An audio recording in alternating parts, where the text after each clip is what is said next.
19वीं शताब्दी के पूर्वार्ध का भारत, ये वो भारत है जो कहीं ना कहीं देखने में अस्त व्यस्त है। धार्मिक मामले की बात हो, सामाजिक मामले की बात हो, राजनीतिक मामले की बात हो, सभी जगह से भारतीयों का जो पतन है वो हो रहा है। लेकिन इसी बीच अंग्रेजों की बहुत ही ज्यादा शोषणकारी जो नीतियां हैं, उस चक्कर में राष्ट्रवाद का भी जो बीज है वो धीरे धीरे पनप रहा है। इसी बीच राजा राम मोहन राय, जो अब किशोर अवस्था में आ चुके हैं, उनके द्वारा कुछ ऐसे कार्य किए जाने जो कि राष्ट्रवाद पर एक तरीके से देखा जाए तो क्रांति का कार्य करते हैं, आग लगाने का काम करते हैं। नमस्कार साथियों, मेरा नाम है अभिषेक, आप देख रहे हैं कैरियर इंडिया एजुकेशन। आज हम चर्चा करने वाले हैं राजा राम मोहन राय पर। ये राजा राम मोहन राय 19वीं शताब्दी के भारतीय पत्रकारिता के अग्रदूत, या कह सकते हैं राष्ट्रवाद के तारे, या कह सकते हैं कि भारतीय समाज के पुनर्जागरण के प्रभात नक्षत्र, बहुत सारे नामों से इनको जाना जाता है। उन्हीं पर चर्चा करेंगे। मध्य प्रदेश लोक सेवा आयोग 2022-23 में मुख्य परीक्षा सामान्य अध्ययन 4 में ये एक टॉपिक है, राजा राम मोहन राय, जिस पर हमको आज इस पर चर्चा करना है। संख्या की बात कर लें तो क्लास 14वीं है दोस्तों। एथिक्स, दर्शन शास्त्र, मनोविज्ञान और लोक प्रशासन में राजा राम मोहन राय पर आज पूरी चर्चा होगी। चलिए दोस्तों, तो देख लेते हैं सबसे पहले इनकी विषय वस्तु की क्या क्या हमको इनके अंतर्गत पढ़ना है। जीवन परिचय पर अपन चर्चा करेंगे, राजा राम मोहन राय के विचार दर्शन पर चर्चा करेंगे, राजा राम मोहन राय और ब्रह्म समाज। ब्रह्म समाज बहुत ही ज्यादा महत्वपूर्ण, इनसे जुड़े हुए हैं। एकेश्वरवाद की बात करते हैं, वेदांत की बात होगी, उपनिषदों की बात होगी, या उपनिषद वेदांत में जो सार कहा गया है उसी को मानने के लिए और लोगों को मनवाने के लिए राजा राम मोहन राय कहते हैं। एक तरीके से मैं छोटे से मैं बता दूं कि यही इनका ब्रह्म समाज है। भारतीय समाज जो अंधविश्वासों से, मूर्ति पूजा से, अवतारवाद से, बहुदेववाद से परेशान हो चुका है, इन सब चीजों से हटाने का जो कार्य है, और जो शुरुआती कार्य है, शब्द शुरुआती भी मैं लगा रहा हूं दोस्तों, शुरुआती कार्य एकदम एकदम शुरुआत में, वो कार्य राजा राम मोहन राय के द्वारा किया गया। उसके बाद बहुत सारे व्यक्ति आए जो राजा राम मोहन राय के पद चिन्हों पर चले, उनके अनुसार कार्य किया। लेकिन शुरुआत का यदि देखा जाए, शुरुआत यदि कार्य करने की देखी जाए तो वो राजा राम मोहन राय के द्वारा ही की गई है। इसीलिए आप लोग बचपन से ही राजा राम मोहन राय के बारे में पढ़ते हुए आ रहे होंगे। आज उनके विचारों को भी विस्तृत रूप से पढ़कर जानिए, समझिए कि क्या है या क्या थे राजा राम मोहन राय। अब राजा राम मोहन राय का योगदान, बिल्कुल भैया इतना कार्य किया है तो योगदान तो उन्होंने दिया ही है, तो उनके योगदान पर भी चर्चा होगी। इन चारों या पांचों बातों से कहीं ना कहीं उनसे प्रश्न आते हैं और उन प्रश्नों को भी अपन देखेंगे। तो चलिए, विषय वस्तु अपन ने देख ली, आगे चलते हैं। जीवन परिचय, भैया नाम है राम मोहन राय, राजा शब्द यहां पर मैंने लिखा हुआ है। राजा इनको दरअसल उपाधि दी गई थी। कैसे उपाधि मिली थी वो अभी अपन आगे देखेंगे। जन्म हुआ था इनका 22 मई 1772 को। इनको दरअसल राजा की उपाधि अकबर द्वितीय के द्वारा दी गई थी। अकबर द्वितीय वही है जो मुगल बादशाह है और अपनी पेंशन के लिए परेशान है। पेंशन मतलब कि इनको पेंशन अंग्रेज सरकार के द्वारा नहीं दी जा रही है, या उसमें थोड़ी बहुत कटौती कर दी जा रही है। तब वो राजा राम मोहन राय जो हैं, राम मोहन राय ये काफी प्रबुद्ध व्यक्ति थे, पढ़े लिखे थे, तो इनको अपने दूत बनाकर ब्रिटेन के राजा के पास भेजते हैं। जब ये जाते हैं ब्रिटेन में, उनके बारे में चर्चा करते हैं, तो जब लौट कर आते हैं तो उनको राजा की उपाधि से सम्मानित किया गया था। तो इस प्रकार से जो राजा की उपाधि है वो मुगल बादशाह के द्वारा राम मोहन राय को दी गई है, अकबर द्वितीय के द्वारा। क्लियर। जन्म हुआ है 22 मई 1772 को। स्थान है राधानगर, बंगाल का हुगली जिला। कहां? बंगाल का हुगली जिला। निधन हुआ था 27 सितंबर 1833 ब्रिस्टल, ब्रिटेन में। ब्रिस्टल एक जगह है, कहां पर? ब्रिटेन में। वहां पर इनका निधन हो गया था। ठीक। ब्रह्म समाज की स्थापना इन्होंने 1828 में की। अब आप देखिए कि ब्रह्म समाज की स्थापना 1828 में है और मृत्यु इनकी 1833 में है। तो जब मृत्यु हो गई होगी तो ब्रह्म समाज की जड़ें भी हिल गई होंगी, क्योंकि जब मेन व्यक्ति नहीं होता है तो कहीं ना कहीं उनके द्वारा किए गए जो कार्य हैं वो प्रभावित तो हो ही जाते हैं। लेकिन फिर भी 1833 में जहां थोड़ी बहुत नींव खड़खड़ाई, फिर कुछ ऐसे व्यक्ति आ गए, कुछ ऐसे व्यक्तित्वों का उसमें समागम हो गया कि वो चीजें फिर से चलने लगी। लेकिन कुछ समय के बाद फिर उनमें बंटवारा भी हो जाता है, चीजें अलग अलग हो जाती हैं, है ना, क्योंकि विचार अलग अलग हो जाते हैं। यदि एक व्यक्ति है तो उसका एक विचार हमेशा रहेगा, लेकिन यदि व्यक्तियों की संख्या ज्यादा हो जाएगी और मुख्य व्यक्ति यदि चला जाता है तो फिर विचार भी अलग अलग हो जाते हैं, तो शाखाएं भी अलग अलग होने लगती हैं। इसी प्रकार से जो ब्रह्म समाज था वो आदि ब्रह्म समाज में, भारतीय ब्रह्म समाज में, साधारण ब्रह्म समाज में आगे चलकर बिखर जाता है, जो आप लोगों ने इतिहास में पढ़ रखा होगा। चलिए, इनकी जो पत्र पत्रिकाएं हैं जिसके कारण ये काफी ज्यादा चर्चा में रहे, मिरातुल अखबार ये फारसी में था, संवाद कौमुदी यह बंगाली में थी। इन दोनों को याद रखिएगा दोस्तों, दोनों से प्रश्न आते हैं। अब थोड़ी इनके जीवन परिचय पे हम देख लेते हैं। 22 मई 1772 ईस्वी को बंगाल के हुगली जिले में दारकेश्वर नदी के तट पर स्थित राधा नगर में रमाकांत राय और तारिणी देवी की जो तीसरी संतान राम मोहन राय का जन्म हुआ। उन्हें उच्च शिक्षा के लिए पटना भेजा गया। तीक्ष्ण बुद्धि के धनी राम मोहन राय ने 15 साल की उम्र तक बांग्ला, फारसी, अरबी, संस्कृत सीख ली थी। दोस्तों, ये वो उम्र होती है जिस उम्र में बच्चों को खेलना ज्यादा पसंद है, वो खेल को ज्यादा महत्व देते हैं। आप लोगों ने भी देखा होगा आपके आसपास में इतनी उम्र के जो बच्चे हैं वो या तो कहीं साइकिल वाइकल चला रहे होंगे, घूम रहे होंगे, या कहीं खड़े होंगे इस तरीके से। पर उन्होंने 15 साल की उम्र तक में बंगाल, फारसी, अरबी, संस्कृत सीख ली। बहुत सारे ऐसे व्यक्ति हैं जहां मैं यदि आपसे बात कर रहा हूं तो 2 भाषाओं का भी ज्ञान नहीं है, सिर्फ एक को ही जानते हैं। उन्होंने उस समय पर इतनी सीख ली। ऐसे ही आप शंकराचार्य जी को देख लीजिए, 8 साल की उम्र में पूरे वेदों को रट डाला था। तो ये लोग बहुत अपने से कम उम्र में इतना ज्यादा ज्ञान अर्जित कर लेना, तो निश्चित तौर पर इनकी प्रतिभा कहीं तो पहुंचेगी, इनका कहीं तो नाम होगा। वही चीज है कि आज हम इनके लिए पढ़ रहे हैं। 15 साल की उम्र तक बंगाल, फारसी, अरबी, संस्कृत इन्होंने सीख ली। राजा राम मोहन राय, अब यहां से समझिएगा, मूर्ति पूजा और रूढ़िवादी हिंदू परंपराओं के विरुद्ध थे। आप लोग अगर देख रहे होंगे दोस्तों, तो बहुत सारे ऐसे लोग होंगे जो मूर्ति पूजा करते हैं। निश्चित तौर पर उनको अंदर थोड़ा ठेस भी पहुंचती है कि हमारे जो इतने महान व्यक्तित्व हैं वो कहीं ना कहीं मूर्ति पूजा के विरोध में क्यों थे।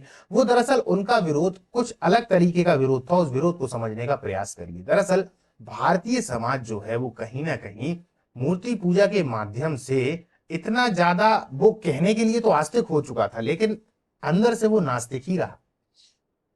अधिकतम समाज वो उन चीजों को नहीं समझ पा रहा था कि लोग इन चीजों के माध्यम से उनका विश्वास जो है ना वो छीन रहे हैं। घर में स्तुति करना, मूर्ति पूजा करना, इसके विरोध में कोई क्यों आएगा, किस लिए आएगा। पर यही चीजें जब आडंबर के रूप में आ जाती हैं, उनका विरोध राजा राम मोहन राय या अन्य किसी के द्वारा किया जा रहा है। चूंकि ये जो बात है ये एकदम जड़ से समाप्त होनी चाहिए, इसीलिए वो हर किसी से ये बातों को करते हैं। एकेश्वरवाद की बात करते हैं, बहुदेव की बात नहीं करते, अवतारवाद की बात नहीं करते। वो इन सब चीजों की इसीलिए बात करते हैं। आप देख लीजिए, किसी को भी उठाकर देख लीजिए, दयानंद सरस्वती जी की यदि हम बात ना करें तो जितने भी व्यक्ति हो रहे हैं उन सब लोगों ने मूर्ति पूजा, अंधविश्वास, जादू टोना, तंत्र मंत्र, इन सब का कहीं ना कहीं विरोध ही किया हुआ है। क्योंकि हमारे भारतीय समाज में जो उपनिषद थे, जो वेदांत थे, वो इन सब चीजों को सिरे से खारिज कर देते हैं। वो इन सब चीजों पर विश्वास नहीं करते। उपनिषदों में तो कहा गया है कि ये जो आप यज्ञ करते हैं ये टूटी हुई नौका है, इसके माध्यम से आप भवसागर को पार नहीं कर सकते। तो चूंकि जितने व्यक्ति हैं वो सभी वेदांती हैं, वेदांतों को इन सब लोगों ने पढ़ रखा है, एक ब्रह्म, एकेश्वरवाद, इन पर इनकी चर्चा होती है। तो ये लोग बाकी चीजों को एक तरीके से बताते हैं कि नहीं भैया ये बेकार चीजें हैं। इसमें क्या है, मनुष्य का जो विश्वास है वो उतना मजबूत नहीं होता। क्यों? जैसे कि मान लीजिए आपने अपने सामने प्रत्यक्ष किसी को रखा और उस पर आपने विश्वास किया, आप अपने अंदर विश्वास नहीं कर पा रहे, वहां कैसे विश्वास कर पाएंगे। तो ऐसे बहुत सारे कारण हैं जिनको वो देते हैं, मैं उन कारणों पर नहीं जाऊंगा। पर कुल मिला के ये कहानी है कि राजा राम मोहन राय मूर्ति पूजा, रूढ़िवादी हिंदू परंपराओं के विरुद्ध थे। शब्द रूढ़िवादी हिंदू परंपराओं के विरुद्ध नहीं है, जो रूढ़िवादी है, जो एक समय पर पहले थी पर आज उनका कोई ऐसा महत्व नहीं था, फिर भी चली जा रही हैं, उनके विरुद्ध में थे। कौन कौन? सती प्रथा, बाल विवाह, बहुदेववाद और बहुविवाह। इन सब में जब बाल विवाह, बहुविवाह, सती प्रथा, ये सब है, तो इनमें किसका शोषण हो रहा है? नारी का शोषण हो रहा है, स्त्री का शोषण हो रहा है। और राजा राम मोहन राय जितने भी प्रबुद्ध व्यक्ति थे, समझदार व्यक्ति थे, वो जानते थे कि नारी यदि घर पर है और नारी अगर अच्छे से चाहे तो वो राजा भी उत्पन्न कर सकती है, नौकर भी उत्पन्न कर सकती है। भाई वही तो जन्म देती है, और एक बच्चे की असली अगर जो शिक्षिका है वो उसकी मां ही होती है। तो वो नारी की ताकत को जानते थे, इसीलिए नारी की स्वतंत्रता के पक्षधर भी थे। इस तरीके से उन्होंने अपने कार्य किए। लेकिन चूंकि उस समय पर नारी की स्थिति बहुत ही ज्यादा कमजोर हो चुकी थी, दयनीय हो चुकी थी, उससे या तो काम करवा लिया जाता था या फिर कहीं ना कहीं जब ऐसी कोई बात होती थी, जैसे कि मान लीजिए युद्ध में उनके पति मारे गए, तो कहीं आपको अब सती होना पड़ेगा। अब सामने वाले का मन है भी नहीं, उसके बाद भी उसको सती करवाना है। और दूसरी बात, मन भी हो तो भी सती होने की क्या आवश्यकता है, क्या जीवन समाप्त हो जाता है? तो इस तरीके के बहुत सारे तर्क भी दिया करते थे। और उस समय एक ऐसी मान्यता प्रचलित हो चुकी थी सती प्रथा वाली, या बहुत सारी ऐसी प्रथाएं हो चुकी थी कि उनको धार्मिक मान्यताएं मिल चुकी थी। आप विरोध नहीं कर सकते थे। यदि आप चाहें कि आप वहां जाकर उनका विरोध करें, तो हो सकता है आप पर भी हमला हो जाए। आप लोगों ने एक मूवी देख रखी होगी, जिस मूवी का नाम है एक तरीके से मंगल पांडे। उस मंगल पांडे में एक लड़की जाती है सती प्रथा होने के लिए, अमीषा पटेल, जो सती प्रथा के लिए जाती है, सती होने के लिए जा रही होती है। तो एक अंग्रेज उसको बचाने आता है, तो बहुत सारे आदमी आ जाते हैं। वो कहते हैं कि हमारी ये धार्मिक परंपरा है, आप लोग बीच में नहीं आए। तो वो लोग बहुत कट्टरता से इस चीज को मनाए भी करते थे। तो इसको तोड़ने का प्रयास राजा राम मोहन राय ने किया हुआ है ना। चलिए अब देख लेते हैं। सभी प्रकार की सामाजिक धर्मांधता और अंधविश्वास के खिलाफ थे। लेकिन उनके जो पिता हैं, अब सुनिए, उनके पिता रूढ़िवादी हिंदू ब्राह्मण थे। इससे पिता और पुत्र में मतभेद पैदा हो गया। बिल्कुल, राजा राम मोहन राय घर छोड़कर चले गए। उन्होंने घर लौटने से पहले काफी यात्राएं की। वापसी के बाद उनके परिवार ने इस आशय के साथ उनकी शादी भी कर दी कि शायद वे बदल जाएंगे। लेकिन इसका उन पर कोई प्रभाव नहीं पड़ा। उनकी पत्नी का नाम था देवी उमा। उनकी शादी भी हो गई, पर उनके ऊपर कोई प्रभाव नहीं। जैसे वो पहले थे वैसे ही रहे। अंततः राजा Ram Mohan Roy east India company में राजस्व के विभाग में नौकरी का काम उन्होंने शुरू कर दिया। वे जॉन डिग्बी, ये नाम आता है दोस्तों, याद रखिएगा, जॉन डिग्बी के सहायक के रूप में काम करते थे। वहां पश्चिमी संस्कृति एवं साहित्य के संपर्क में आए। एक बात और याद रखिएगा, राजा राम मोहन राय को जब भी आप पढ़ेंगे तो वो पश्चिमी सभ्यता या पश्चिमी संस्कृति के खिलाफ नहीं है, इस बात को याद रखिएगा। वो उनके समर्थक ही हैं। बस उन्होंने ये कहा है कि वहां से वो ले लीजिए जो अच्छा हो, जो बेकार हो उसको छोड़ दीजिए। पर वो विरोध नहीं करते पश्चिमी सभ्यता का। इस बात को खास तौर पर याद रखेंगे। जब भी उत्तर लिखेंगे तो याद रखिएगा कि पश्चिमी सभ्यता के या पश्चिम की सभ्यता के, वेस्टर्न कल्चर के वो समर्थक ही हैं, प्रत्यक्ष और अप्रत्यक्ष दोनों रूप से। क्योंकि वो सभ्यता को अपनी सभ्यता से कुछ मामलों में आगे समझते हैं, कुछ मामलों में पीछे समझते हैं। वो सभी धर्मों में ये कहने का प्रयास करते हैं कि जो भी आपको, जैसा भी, जो भी धर्म से अच्छा मिलता है ले लीजिए। वो धर्म चाहे कोई सा भी हो, उससे क्या लेना देना है। जो अच्छी चीजें हैं उनको ले लीजिए, जो बुरी चीजें हैं उनको त्याग दीजिए। या समझ जाइए कि ये बुरा है, इसको करना नहीं है। इस तरीके का जो कंसेप्ट है, इस तरीके की जो सोच है, वो राजा राम मोहन राय की है। ठीक, एक लाइन में नहीं चलते। जैसे स्वामी दयानंद सरस्वती, वो कहते हैं वेदों की ओर लौटो, वेदों की ओर लौटो, अपनी पुरानी परंपराओं को फिर से अपनाओ। वो इस तरीके की बात नहीं करते। वो रूढ़िवादियों को हटाने की बात कहेंगे, पुरानी परंपराओं को जिनका आज कोई महत्व नहीं है उनको हटाने की बात कहेंगे, ब्रह्म की बात करेंगे, एकेश्वरवाद की बात करेंगे। जहां से अच्छा मिल रहा है वहां से ले लो। पश्चिम के ज्ञान को भी लो, पश्चिम के विज्ञान को भी लो, हमारे यहां से तर्क भी लो। तो इस तरीके से लेने की बात करते हैं राजा राम मोहन राय। तो यहां से आप दोनों में डिफरेंट समझ लीजिएगा, है ना। उन्होंने जैन विद्वानों से जैन धर्म का अध्ययन किया। देखिए, जैन धर्मों से जैन, मुस्लिम विद्वानों की मदद से सूफीवाद की शिक्षा ली। 1814 में आत्मीय सभा का गठन कर समाज में सामाजिक धार्मिक सुधार शुरू करने का प्रयास किया। अब यहां से जोड़ते हुए चलना दोस्तों। देखिए, आत्मीय सभा इन्हीं से संबंधित है, इन्होंने ही समाज का गठन किया। उन्होंने महिलाओं के फिर से शादी करने और संपत्ति में हक समेत महिला अधिकारों के लिए अभियान भी चलाए। 1812 में अपने भाई जगमोहन की मृत्यु के बाद उनकी पत्नी आलोक मंजरी, ये सबसे उनके जीवन की विशेष घटना रही, जिसने बहुत कुछ परिवर्तन किया, समाज में भी, उनके अंदर भी। दरअसल उनके एक भाई हैं जगमोहन, उनकी मृत्यु हो गई, तो उनकी जो पत्नी है आलोक मंजरी के सती होने की घटना से क्षुब्ध होकर, परेशान होकर, दुखी होकर राम मोहन राय ने सती प्रथा के उन्मूलन हेतु प्रयास किए। सन 1830 में राम मोहन राय ने मुगल बादशाह अकबर द्वितीय के दूत के रूप में इंग्लैंड की यात्रा की। सफलता पर मुगल बादशाह ने उनको राजा की उपाधि दी थी। तो अकबर द्वितीय को आप लोग याद रखिएगा। राजा राम मोहन राय ने शिक्षा, खासकर स्त्री शिक्षा का समर्थन किया। अकबर द्वितीय कौन थे? अंतिम मुगल सम्राट, या कह सकते हैं अंतिम द्वितीय मुगल सम्राट। फिर उसके बाद में बहादुर शाह जफर द्वितीय आ चुके थे, है ना, समर्थन किया। दरअसल क्या है, अब ये जो लास्ट के बन रहे थे इनके समय पर, राजा राम मोहन राय के समय की बात है, तो ये सभी लोग अंग्रेज के पेंशन वाले आदमी थे, अंग्रेजों की पेंशन पर जी रहे थे, नाम मात्र के। सोच लीजिए वो राजा किस काम का है कि राजा को मैं पैसे दूं, भैया आपको इतने पैसे मिलेंगे, गद्दी पर बैठ जाओ।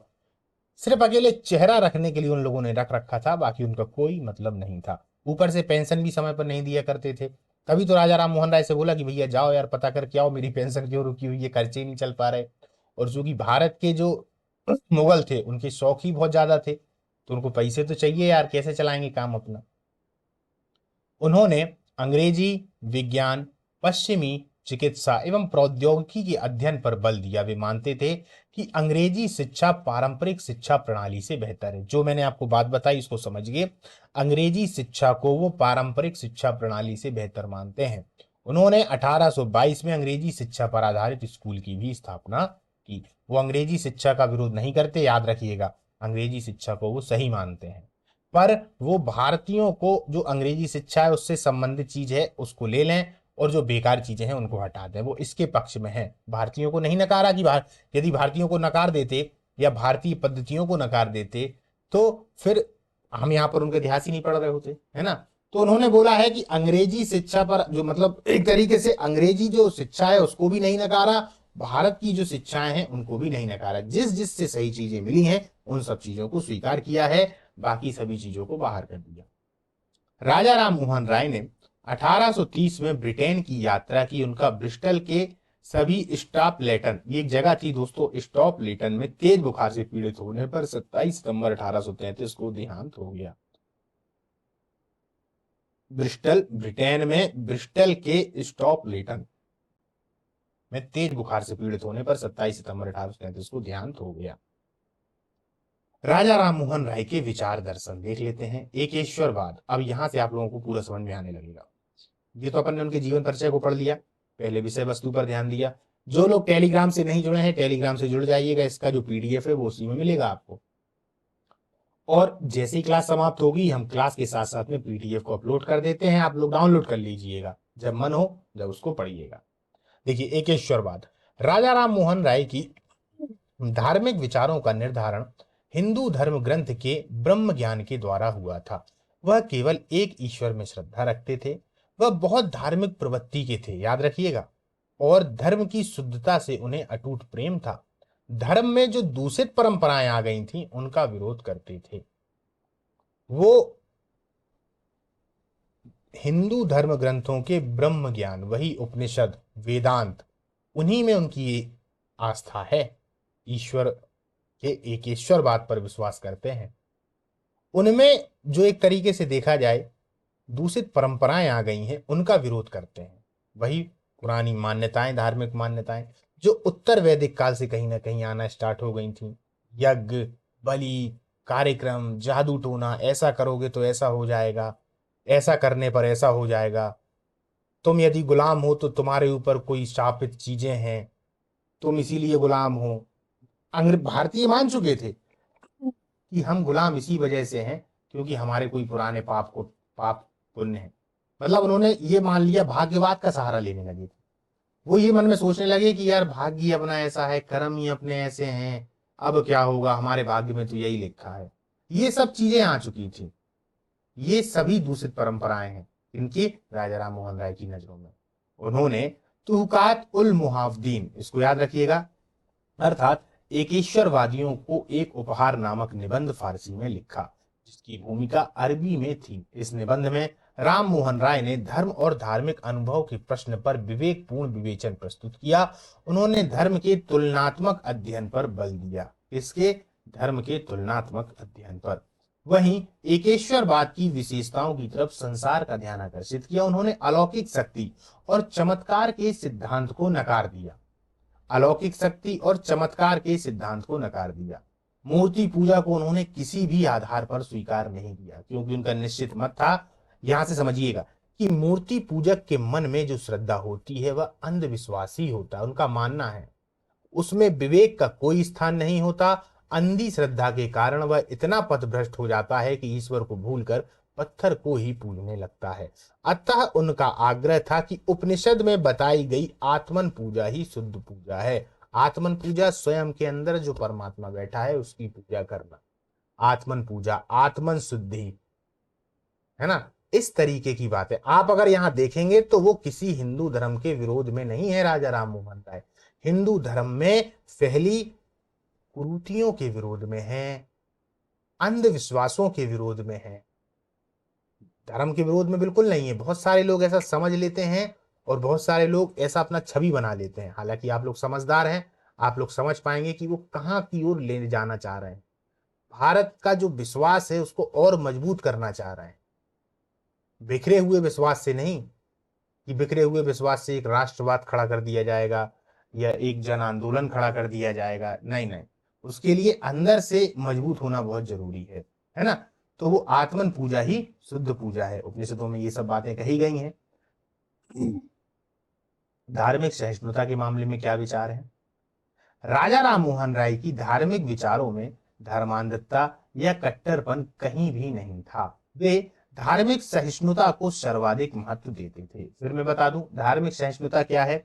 सहिष्णुता का सीधा सा मतलब है कि आपके जो भी विचार हैं, जैसे भी विचार हैं, स्वतंत्र हैं और हम उन विचारों को मानते हैं और अपने विचारों को बलपूर्वक आपके ऊपर नहीं थोपेंगे कि आप हमारे विचारों को माने। आपको मानना है मानिए, नहीं मानना हो नहीं मानिए। यानी कि तुम भी ठीक, हम भी ठीक, ये भी ठीक, सभी लोग ठीक, यही कहलाती है सहिष्णुता। और इसी में शब्द जब धर्म जोड़ देते हैं तो धार्मिक मामलों में सहिष्णुता हो जाती है ना। तो धार्मिक सहिष्णुता को सर्वाधिक महत्व देते थे। हर एक बड़ा व्यक्तित्व धार्मिक सहिष्णु होगा, यानी होगा, एक उसमें कंडीशन होती है कि होना ही चाहिए, है ना। वो हो अथवा नहीं हो ये एक अलग बात है, पर यदि कोई महान व्यक्तित्व है तो उससे ये उम्मीद की जाती है कि वो सहिष्णु ही होगा। तो सर्वाधिक महत्व देते थे। उनके मन में सांप्रदायिकता का तनिक भी स्थान नहीं था। वे सभी धर्म का समान आदर करते थे तथा सभी धर्मों को एक साथ सम्मान देते थे। धार्मिक मतभेदों को प्रकट करने के लिए वे अति शालीनता से काम लेते थे। विनम्र होकर सार्वभौम धर्म का समर्थन। राजा राम मोहन राय ने सभी धर्मों के अच्छे सिद्धांतों को स्वीकार किया। वह किसी एक धर्म के अंधानुकरण के पक्ष में नहीं थे। वे सर्वधर्म समभाव के प्रवर्तक बने। मोनियार विलियम्स ये एक व्यक्ति हैं। उनके अनुसार राजा राम मोहन राय पहले व्यक्ति थे, कौन से, फर्स्ट व्यक्ति, जिन्होंने धर्म विज्ञान का तुलनात्मक अध्ययन एवं अनुसंधान किया। धर्म विज्ञान का तुलनात्मक अध्ययन एवं अनुसंधान किया, यानी एक धर्म को दूसरे धर्म से तुलना कर देखा। उन्होंने बहुत प्रश्न किया कि धार्मिक विवाद और ये जो विषमताएं हैं वो मिट जाएं। एक दूसरे पर उन्होंने अध्ययन किया, तुलनात्मक अध्ययन, समझे जाने। पर जो बौद्धिक व्यक्ति होता है उसकी समझ में आ जाता है कि ये जितने भी धर्म है वो सब एक ही है, कोई अलग नहीं है। सबके अपने अपने अलग विचार हैं, सब अलग अलग मानते हैं, पर अगर देखा जाए तो ईश्वर एक ही है ना। ब्रह्म एक ही है, चाहे वो अल्लाह के रूप में आ जाए चाहे ब्रह्म के रूप में आ जाए, है ना, वो सब एक ही है। जो बौद्धिक व्यक्ति होता है वो इन चीजों को समझ पाता है, जो बुद्धि के द्वारा करता है। बहुत सारे ऐसे व्यक्ति होते हैं जो बुद्धि का कभी उपयोग ही नहीं करते, विवेक का कोई उपयोग नहीं करते। वो जो समाज में देखते हैं उसी के अनुसार चलने लगते हैं। दरअसल इनको व्यक्ति नहीं भीड़ कहा जाता है। ये हमेशा भीड़ की ही एक हिस्से होंगे और ये लोग भीड़ से अलग हटकर होंगे। तो वो सर्वभौम धर्म का समर्थन करते हैं। किसी भी धर्म का ऐसा नहीं है कि किसी धर्म से बोल दिया कि नहीं आपका धर्म बेकार। जो जिस धर्म में बुराई है उस बुराई को उजागर कर देना, बाकी धर्म सभी अच्छे हैं, धर्म कोई बेकार नहीं होता। उसी लाइन पर राजा राम मोहन राय चलने वाले हैं। तो उम्मीद है धार्मिक सहिष्णुता उनकी आपको समझ में आई होगी और सार्वभौम धर्म का समर्थन। अब है मानवतावाद। राजा राम मोहन राय की सच्ची मान्यता थी कि जो मानव मात्र की सेवा करता है वह ईश्वर की सेवा करता है। ठीक इस प्रकार में सच्चे मानवतावादी थे।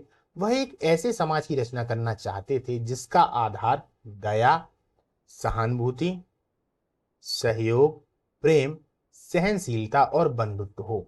वही समाज उनके अनुसार दृढ़ हो सकता है, यानी मजबूत हो सकता है, जिस समाज की रचना हेतु उन्होंने अपनी भावनाओं को प्रस्तुत किया जो अधिकार और स्वतंत्रता के संबंध में थी। ठीक है, मानवतावाद, मानवता की उपासना करने को ही वो सर्वोपरि धर्म मानते हैं। यहां पर ये विवेकानंद के बहुत करीब आ जाते हैं। विवेकानंद भी हैं। विवेकानंद ने भी पाश्चात्य सभ्यता का पुरजोर विरोध नहीं किया कि अंधे होकर सीधा विरोध कर दिया, जो अच्छी चीजें हैं उनको ले ली। इसके अलावा मानवता को सर्वोपरि मानना विवेकानंद की बहुत खास बात है। वो मानवता को सर्वोपरि कहते हैं और उसी प्रकार से राजा राम मोहन राय कहते हैं। अपने मानवतावादी दृष्टिकोण के आधार पर ही उन्होंने धर्म में उत्पन्न हो गई ऐसी कुप्रथा एवं निरर्थक परंपराओं का विरोध किया, जैसे मूर्ति पूजा, सती प्रथा, बलि प्रथा, शिशु हत्या आदि। इन परंपराओं का उन्होंने बहुत अच्छे से विरोध किया हुआ है। मूर्ति पूजा का विरोध, अब यहां पर समझिए। राजा राम मोहन राय के अनुसार मूर्ति पूजा का मुख्य कारण है भक्तों को इससे कोई वास्तविक लाभ नहीं मिलता, बल्कि केवल अंधी श्रद्धा समर्पित करना है। वो कहते हैं मूर्ति पूजा से वास्तविक लाभ नहीं मिलता। इस प्रकार की पूजा का राजा राम मोहन राय वेदों और उपनिषदों के संदर्भ के आधार पर विरोध करते हैं। जो वेदों में और उपनिषदों में लिखा हुआ है उसी संदर्भ के आधार पर विरोध करते हैं। मूर्ति पूजा के आरंभ होने का कारण यह था कि ब्रह्म के प्रत्यक्ष ज्ञान को असंभव जानकर मूर्ति पूजा का सहारा लिया गया था और इसे आवश्यक समझा गया था। परंतु इसके उत्तर में राजा राम मोहन राय उपनिषद सम्मत विचार था कि केवल आत्मा की पूजा करनी चाहिए। आत्मा की यानी स्वयं के अंदर जो आत्मा है उसी की पूजा करनी चाहिए, क्योंकि वही परमात्मा है, वही ब्रह्म है। यही तो बोलता है अद्वैत दर्शन, है ना, अहम ब्रह्मास्मि। तो एक तरीके से वो वेदांत से प्रभावित है, उपनिषदों से प्रभावित है, तो उसी की वकालत भी करेंगे। तो मूर्ति पूजा के आरंभ होने का कारण, जब ये शुरुआत हुआ तो इसका मतलब यह था, दरअसल ये बात विवेकानंद जी भी कहते हैं। वो कहते हैं कि मूर्ति पूजा दरअसल देखा जाए तो इस पूरे संसार में हर कोई इतना बड़ा तत्वज्ञानी नहीं हो सकता कि जैसे कि ये स्वयं है राजा राम मोहन राय, जो बहुत अंदर तक गहराई तक जान सके।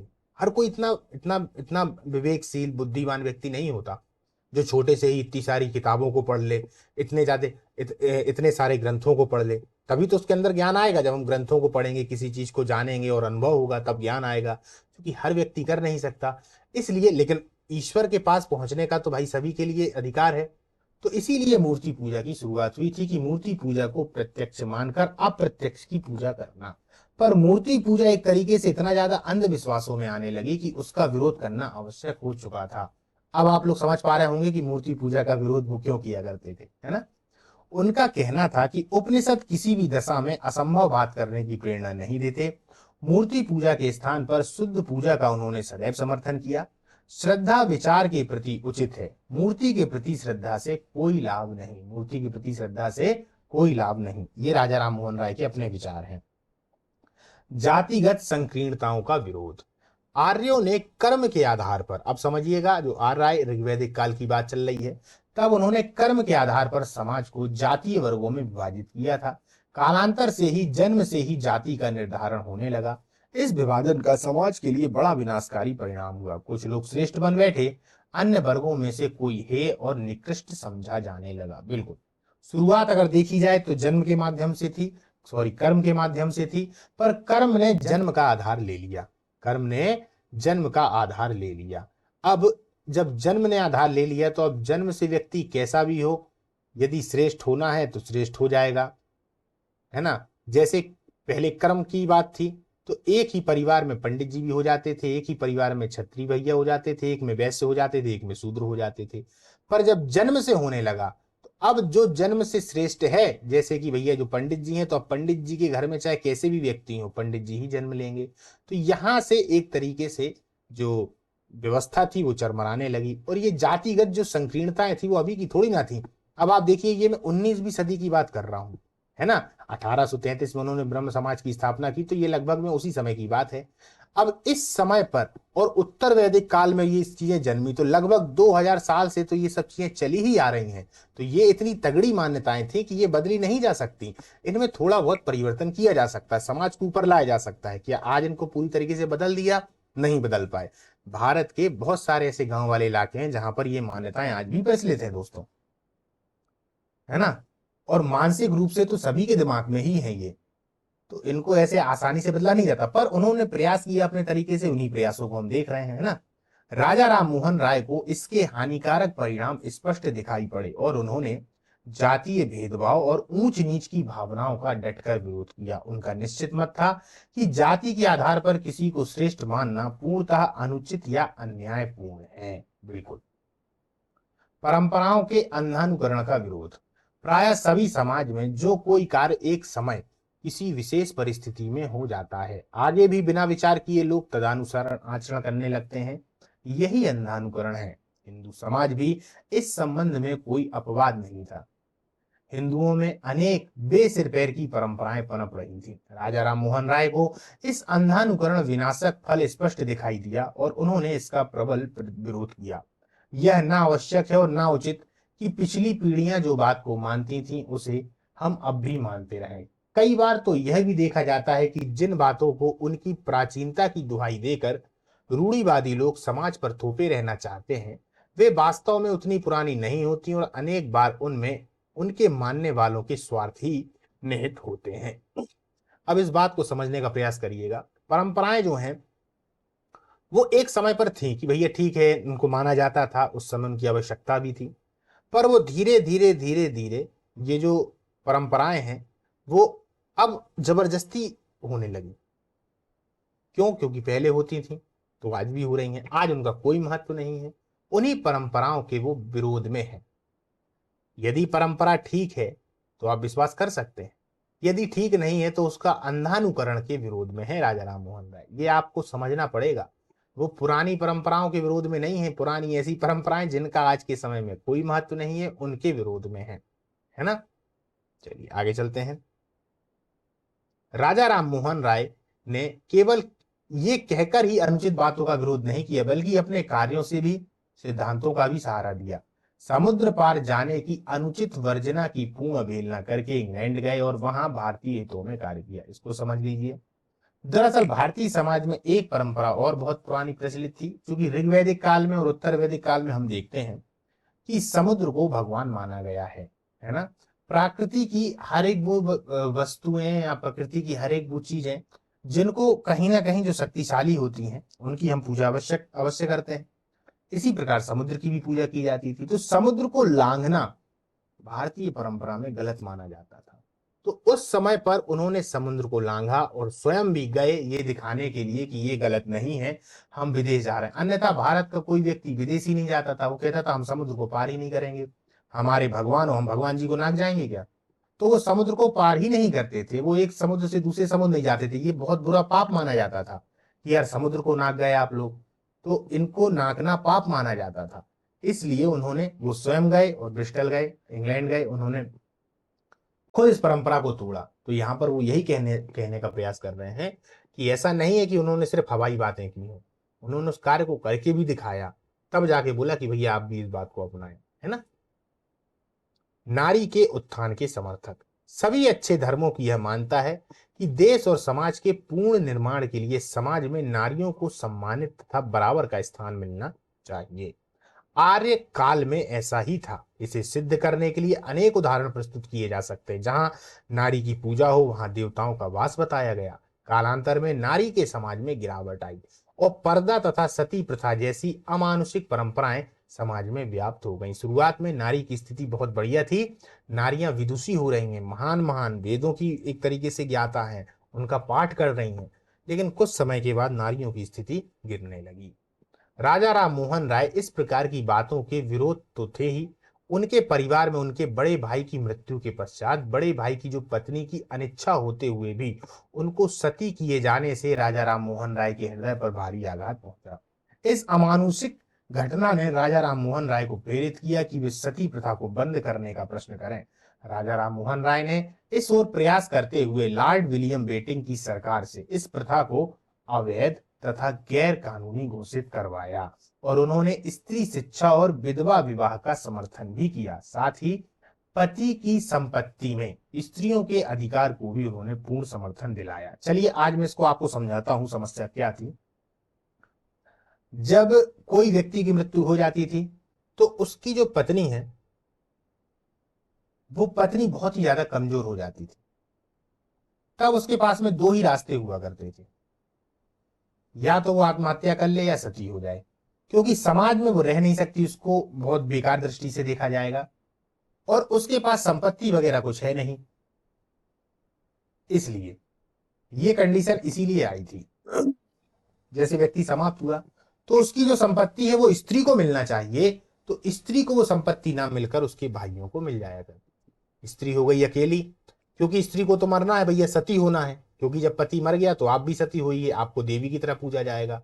जब व्यक्ति ही नहीं रहेगा तो देवी तरह पूछ कर क्या करेंगे, लेकिन वो तो समाप्त हो जाएंगी तो उनको देवी कहा जाएगा। और समाप्त यदि नहीं हुई तो संपत्ति में हिस्सा मिलेगा नहीं, आपकी बाहर स्थिति पूरी तरीके से खराब हो जाएगी। तो जो औरत थी वो मजबूरन बस ऐसा करती थी। तो इसीलिए यहां पर आप देखेंगे कि पति की संपत्ति में स्त्रियों के अधिकार को भी उन्होंने पूर्ण समर्थन दिलाया, कि जब अधिकार मिल जाएगा संपत्ति में तो उसके बाद उन्हें फिर जीने का हक भी हो जाएगा, एक आधार हो जाएगा जीने के लिए कि हाँ भाई हमारे पास में ये है, हम इसकी वजह से जी रहे हैं, अपना जीवन यापन कर सकेंगे।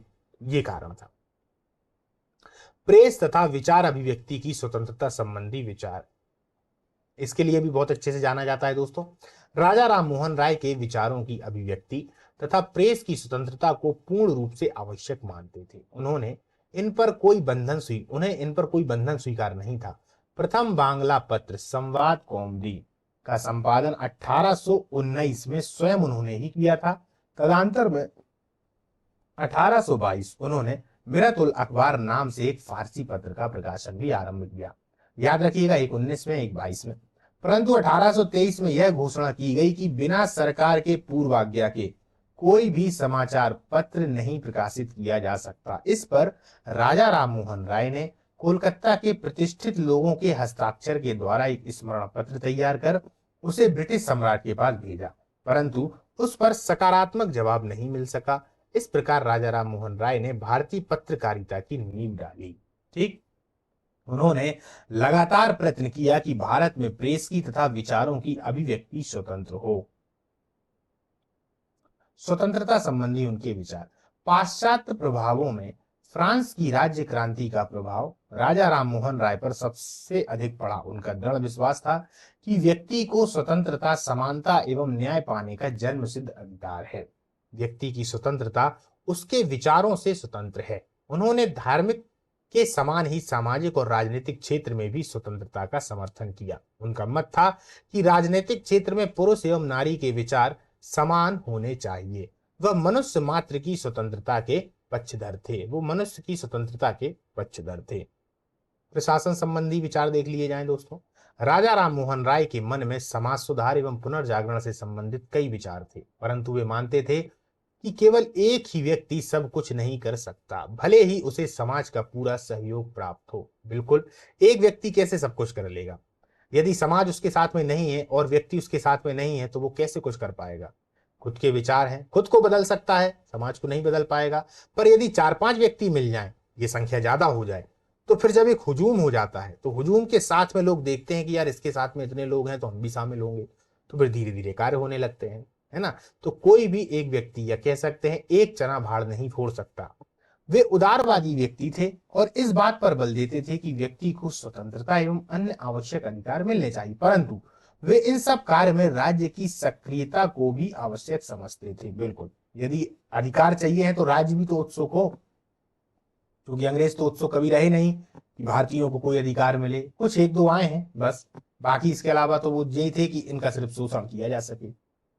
तो सक्रियता को आवश्यक समझते थे। वह चाहते थे कि राज्य ऐसे कार्य करे जिसे नागरिकों के जीवन में आने वाली जो बाधाएं हैं वो दूर हों, तभी जनसाधारण का जीवन सुखी बन सकता है। अपने ही विचारों के कारण 1831 में ईस्ट इंडिया कंपनी के बोर्ड ऑफ कंट्रोल के सामने प्रशासन सुधार की दृष्टि से निम्न प्रस्ताव उन्होंने रखे थे। ये उनके प्रस्ताव हैं दोस्तों, प्रशासन संबंधी विचार। याद रखिएगा, उस समय पर उन्होंने रखे ये 9 प्रकार के। उन्होंने कहा, शिक्षित भारतीयों को प्रशासनिक तथा उच्च पदों पर नियुक्त किया जाए, न्याय और प्रशासन विभाग को अलग अलग रखा जाए, सदर दीवानी अदालत को हैवियस कॉर्पस रिट देने का अधिकार देकर नागरिक स्वतंत्रता की रक्षा की जाए, न्याय विभाग में पंचायत और जूरी पद्धति का प्रयोग किया जाए, जमींदारों से लगान कम करवाई जाए, किसानों को कृषि सुधार की शिक्षा दी जाए और उनकी भूमि पर मैरूसी अधिकार प्रदान किए जाएं, फारसी के स्थान पर अंग्रेजी को राजभाषा बनाया जाए। ये याद रखिएगा दोस्तों, उन्होंने फारसी के स्थान पर अंग्रेजी को राजभाषा बनाए जाने का निर्णय लिया था। पहले फारसी थी, याद करिए, मुगल बादशाह के समय में, फिर बाद में अंग्रेजी बन गई थी दोस्तों। यानी इन्होंने हिंदी का समर्थन नहीं किया। कारण उसका ये भी है कि ये चूंकि बंगाली हैं, बंगाली हर कहीं बोली नहीं जाएगी, तो अंग्रेजी तो हर कहीं बोली जाएगी, विश्व स्तर लेवल की भाषा है। तो उन्होंने फारसी के स्थान पर अंग्रेजी को राजभाषा बनाने का निर्णय लिया। ऐसा नहीं है कि अपनी ही भाषा को कहा हो या हिंदी को कहा हो। तो ये एक वाली बात को हमेशा याद रखिएगा आप लोग। भारत सरकार का प्रशासनिक व्यय कम किया जाए, नए कानून बनाने से पूर्व जनमत को जान लिया जाए। ये भी उनका एक विचार था कि नए कानून बनाने से पहले जनमत को जान लिया जाए कि जनमत क्या कह रहा है, जन क्या कह रहा है, तभी उस कानून को आगे बढ़ाया जाए। तो इस प्रकार की जो 9 मांगे हैं उन्होंने अपनी रखी हुई थी। न्याय एवं समानता संबंधी विचार, इस संबंध में राजा राममोहन राय ने बहुत कार्य किया।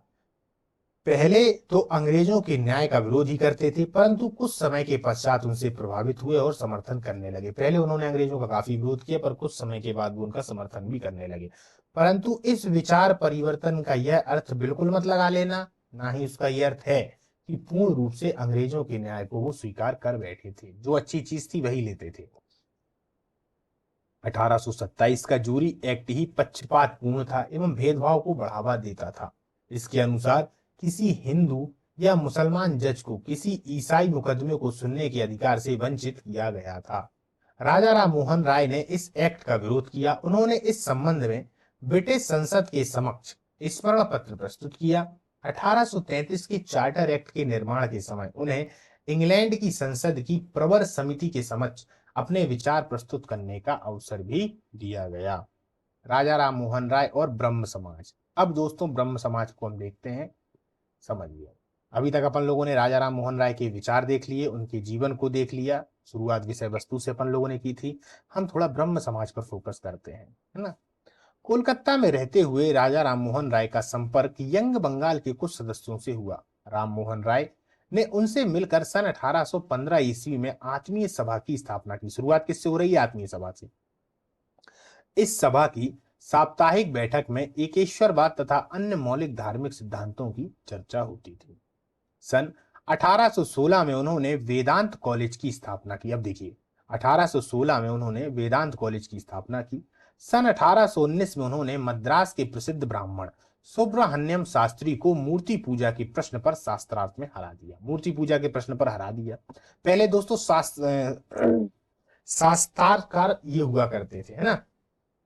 एक तरीके से लोग अपने शास्त्र की बात बताएं, वो अपने शास्त्र की बात बताएं, फिर दोनों में कंपटीशन होता था। कंपटीशन के बाद एक हारता था, एक जीतता था, यानी एक बंदा हार स्वीकार कर लेता था कि अरे भैया आप ही महान हैं, आप ही सब कुछ जानते हैं। इस प्रकार से हुआ करते थे। जैसे आदि शंकराचार्य जी का मंडन मिश्र से हुआ, उसी प्रकार यहाँ पर इनका मद्रास के प्रसिद्ध ब्राह्मण थे सुब्रहण्यम शास्त्री, उनको हराया राजा राममोहन राय ने, है ना। सन 1827 में उन्होंने कुछ ईसाई मिशनरियों को अद्वैतवाद का समर्थक बनाया तथा इसी वर्ष उन्होंने कोलकाता यूनिट एरिया कमेटी की स्थापना की। सन 1823 में उनकी प्रीसेप्ट्स ऑफ जीसस प्रकाशित हुई। कौन सी? प्रीसेप्ट्स ऑफ जीसस, उनकी ये कृति है दोस्तों, याद रखिएगा। जब राजा राममोहन राय का जन्म हुआ तब बंगाल में सामाजिक तथा सांस्कृतिक स्थिति बड़ी बुरी अवस्था में थी। भारतीय ज्ञान, अंधविश्वास, पाश्चात्य विचारों के बीच प्रतिक्रिया प्रारंभ हुई। राजा राममोहन राय ने इस प्रतिक्रिया का नेतृत्व किया। राममोहन राय ने हिंदू धर्म के सभी महत्वपूर्ण ग्रंथों का, ये ग्रंथ है दोस्तों, ग्रंथों का गहराई से अध्ययन किया एवं देश के सांस्कृतिक और सामाजिक पतन के मूल कारणों की खोज की कि भैया मूल कारण क्या है, समस्या कहाँ है। हमारे वेदांत इतने ऊंचे हैं, हमारे उपनिषद इतने ऊंचे हैं, वेद भी हमारे बहुत महत्वपूर्ण हैं, पर यहाँ पर क्या समस्या आ रही है। तब वो समस्या जो देखी वो क्या थी।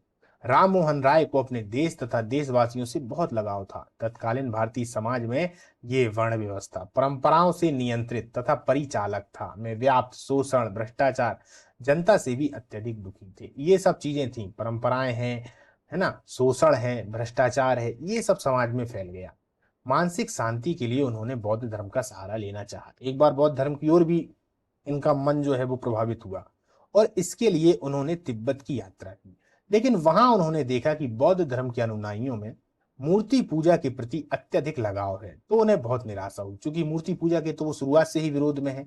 जब बौद्धों में भी देखा कि यार ये लोग मूर्ति पूजा कर रहे हैं तो फिर उनको बहुत बेकार लगा। लेकिन शुरुआती अगर देखी जाए तो बौद्ध धर्म मूर्ति पूजा के विरोध में है, बुद्ध स्वयं मूर्ति पूजा के विरोध में है, पर धीरे धीरे कुरीतियां उनमें भी आने लगी। पाश्चात्य संस्कारों का अंधा अनुकरण करने वालों का विरोध भी उन्होंने किया और पाश्चात्य विचारों का जो उपयोगी थे उन्हें अपनाने की वकालत उन्होंने की। जो उपयोगी है उनको अपनाओ, ऐसा नहीं हो कि आप अंधानुकरण कर लें, यानी कि बिना सोचे समझे उन्हीं के पीछे चलने लगे, तो भी गलत है। राजा राम मोहन राय बुद्धि की बात के समर्थक थे। वे न केवल हिंदू धर्म को बौद्धिक आधार देना चाहते थे, वरन वे ईसाई धर्म को भी बौद्धिक बनाना चाहते थे। ऐसा नहीं है कि सिर्फ हिंदू धर्म के लिए ही, ईसाई धर्म के लिए भी। उन्होंने ईसा मसीह सिद्धांत नामक पुस्तक में लिखा कि ईसाई धर्म प्रशंसनीय ढंग से मनुष्य के विचारों को ईश्वर की उच्च एवं उदार भावनाओं के स्तर तक ऊंचा उठाने में समर्थ था। उन्होंने पवित्र धार्मिक पुस्तक बाइबिल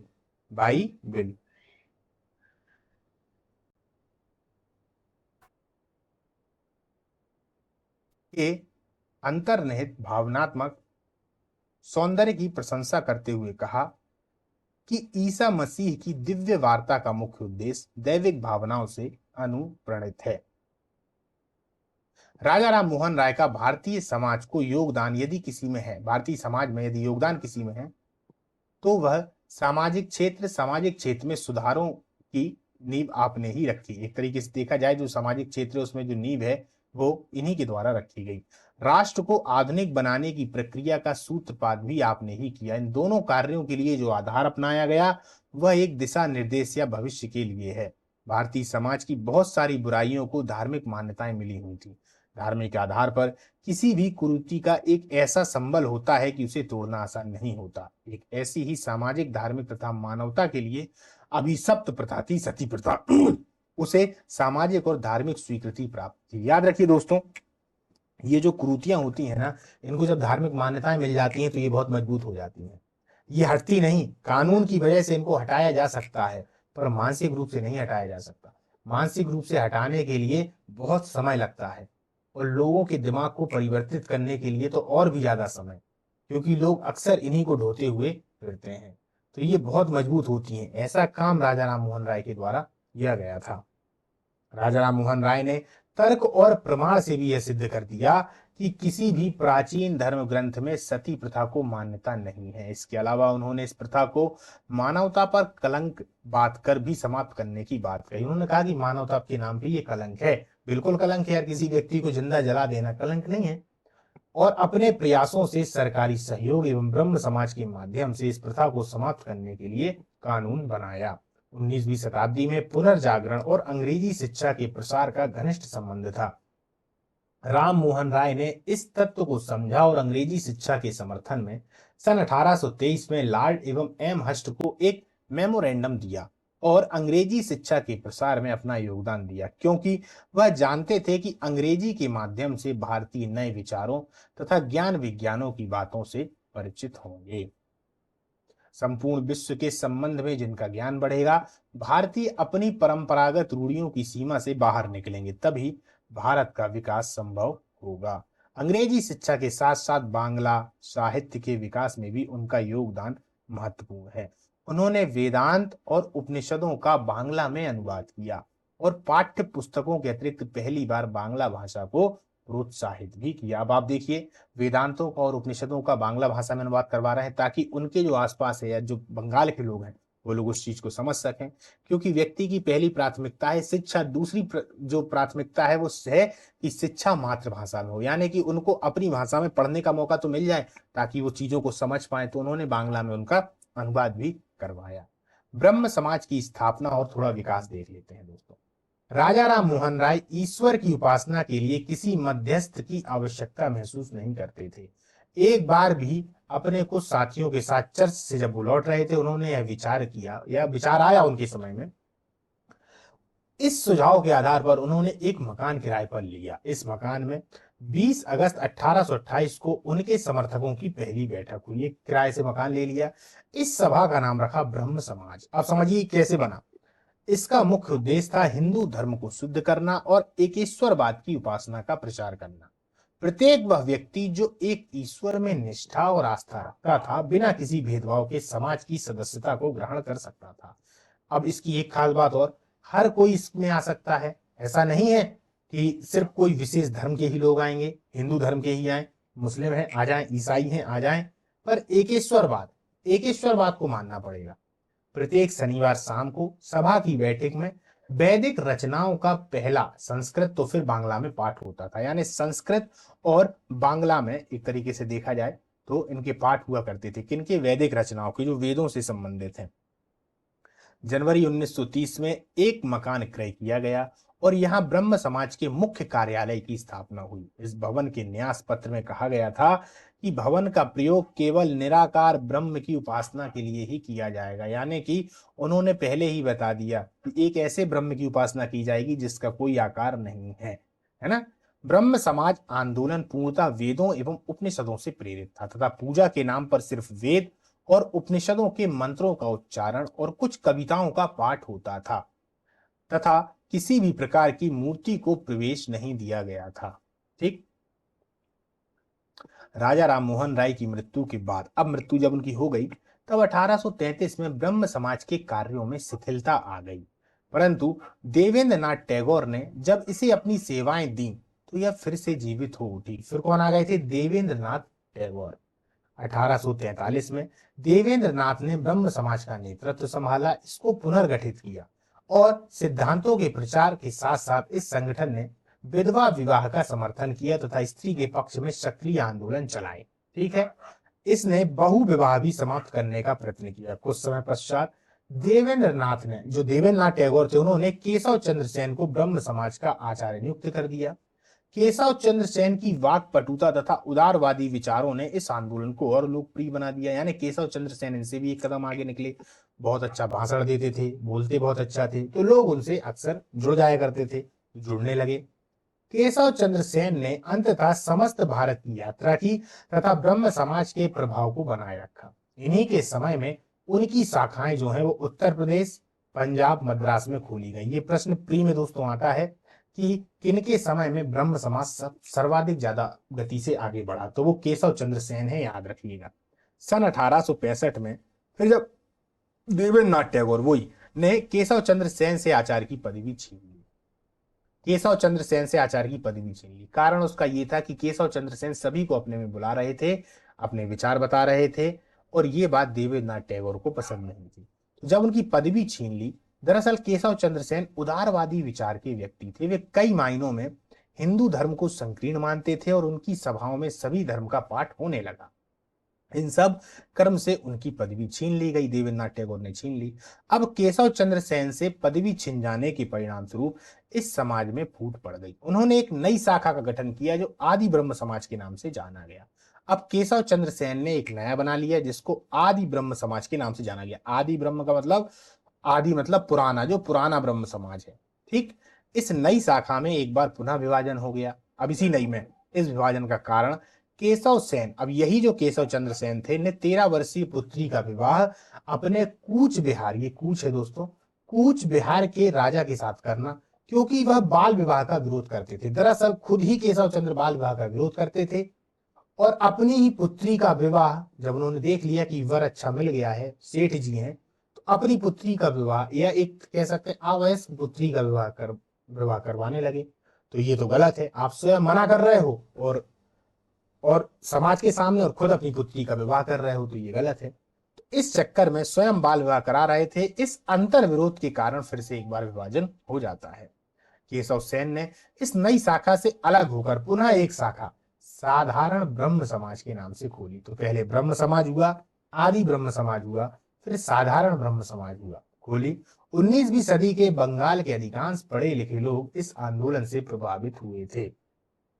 संपूर्ण बंगाल के सामाजिक जीवन पर इस समाज का प्रभाव पड़ा था। इसके माध्यम से समाज में धर्मांधता, रूढ़िवादिता को कम किया गया। इसकी कुछ अपनी कमजोरी थी, अंतर्विरोध था, जिनके कारण यह जन जन का आंदोलन नहीं बन सका तथा समाज में एक अमूलचूल परिवर्तन लाने में असमर्थ भी रहा। इसका सबसे महत्वपूर्ण कार्य था, इसने पाश्चात्य सभ्यता से प्रभावित बहुत से लोगों को ईसाई धर्म में परिवर्तित होने से रोका। यदि आप गौर करेंगे दोस्तों, तो आप लोग पाएंगे कि राजा राम मोहन राय के द्वारा पश्चिम की सभ्यता या पश्चिम की चीजों से बहुत सारी चीजें लेने के लिए इसीलिए कहा गया है कि जो लोग ईसाई धर्म को स्वीकार करने के लिए थे, उस समय पर बहुत सारे लोगों ने ईसाई धर्म को स्वीकार नहीं किया, क्योंकि वो समझ गए कि हमारे धर्म में भी बहुत सारी ऐसी महान चीजें हैं। ऐसा नहीं है कि सिर्फ ईसाई धर्म में ही, क्योंकि अंग्रेजों ने ऐसी मानसिकता बना रखी थी। उस मानसिकता को तोड़ने का राजा राम मोहन राय ने प्रयास किया है। केशव चंद्र सेन के प्रयासों से 1872 में नेटिव सिविल मैरिज एक्ट पारित किया गया, जिसके तहत ब्रह्म विवाह को कानूनी मान्यता मिली और वर एवं वधू की जो न्यूनतम आयु थी वो 18 से 14 वर्ष कर दी गई।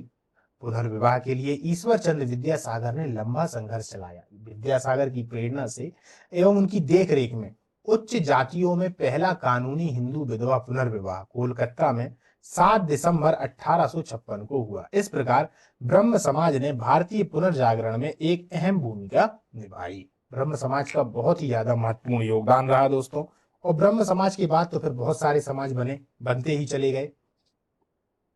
संक्षेप में राजा राम मोहन राय के कार्यों और दर्शनों के कारण उन्हें भारतीय पुनर्जागरण के पिता तथा आधुनिक भारत के प्रथम नेता के रूप में जाना जाता है। राजा जी बांग्ला गद्य के जनक, बांग्ला में ध्रुपद गीतों के रचयिता, प्रवर्तक, पत्रकार, ब्रह्म सभा, ब्रह्म समाज के संस्थापक, महान समाज सुधारक, नवयुग के भविष्य दृष्टा तथा आधुनिक भारतीय साहित्य में एक नवीन युग के निर्माता थे। ये लास्ट में निष्कर्ष के रूप में उनके लिए बहुत अच्छे अच्छे शब्द लिए गए हैं और इनको कहा भी जाता है। बहुत सारे प्रश्न आते हैं इनसे, इतिहास में तो इनसे प्रश्न काफी आते ही हैं, एक ना एक प्रश्न पूछ ही लिया जाता है। और साथ साथ में इनका एक टॉपिक भी है दर्शन शास्त्र में, तो इसको आप लोग अच्छे से कर लीजिएगा। अब ये उनके कुछ विचार हैं दोस्तों, ये आप लोगों को लिखना है अपने घर पर। राजनीतिक विचार, नागरिक अधिकार तथा विधि का शासन, इस पर आपको 5 बातें लिखनी है या 5 पॉइंट लिखने हैं। स्वतंत्रता पर उन्होंने बल दिया, तो इस पर 5 पॉइंट लिखने हैं। प्रशासन संबंधी विचार, इस पर लिखने हैं। और प्रेस तथा भाषण की स्वतंत्रता, इस पर आपको 5 बातें इनकी लिखनी है। और प्रत्येक को आप लोग 5-5 नंबर में समझ लीजिएगा, 5 मार्क्स में, है ना, इन पर लिखना है। प्रश्न आपको स्वयं बनाने हैं, उत्तर भी आपको लिखना है। ये मैंने आपको बीच का सिर्फ टॉपिक दे दिया है, नागरिक अधिकार तथा विधि का शासन, स्वतंत्रता पर बल, प्रशासन संबंधी विचार, प्रेस तथा भाषण की स्वतंत्रता। जैसे मैं एक को बता दूं, स्वतंत्रता पर बल, राजा राम मोहन राय के द्वारा स्वतंत्रता पर बल किस तरीके से दिया गया। राजा राम मोहन राय के द्वारा स्वतंत्रता पर जो बल दिया, उससे आप कहां तक संतुष्ट हैं? क्या राजा राम मोहन राय के द्वारा स्वतंत्रता पर दिया गया बल भारतीय समाज के लिए एकदम सही था? अपने विचार प्रस्तुत कीजिए। इस प्रकार से प्रश्न आप लोग बनाइएगा, पर उनके जो बीच का मैटर रहेगा वो ये रहेगा। ठीक है दोस्तों, आज की जो अपनी क्लास है इसको अपन समाप्त करते हैं। अब मिलेंगे अगली क्लास में, जो कि क्लास होगी ज्योतिबा फूले की। ज्योतिबा फूले ने एक तरीके से महिलाओं के विकास में बहुत ही गजब का योगदान दिया है। भारत की पहली शिक्षिका भी मानी जाती हैं। उन्हीं पर अपनी 15वीं क्लास होगी और उसको अपन देखेंगे। आज के लिए इतना ही। नमस्कार, मिलते हैं अगली